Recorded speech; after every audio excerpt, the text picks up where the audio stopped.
my message is, first of all, in the last election, we had a thorough conversation on this issue with voters, because even though the extent and the breadth of the drop in the oil prices was not really clear, the fact that we were heading into rough waters certainly was.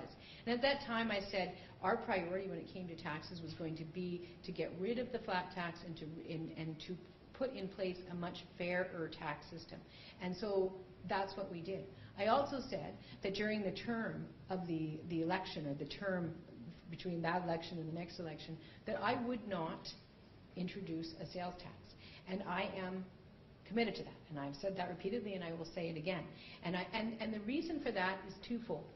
First of all, I made a commitment, and I believe it's one of those kinds of things that commitments that you just don't change. And secondly, because it's frankly not good for the economy. It is not good for the economy to take a tax out and then apply it towards your bottom line. And that's what people are suggesting would be done with a sales tax. You would take it out of the economy and then you would apply it towards your bottom line to reduce your deficit.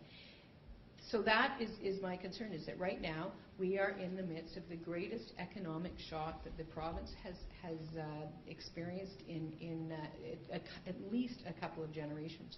So over the course of the next 3 years, it's not wise for economic growth and economic diversification to introduce a new tax. And we have the luxury of making that decision.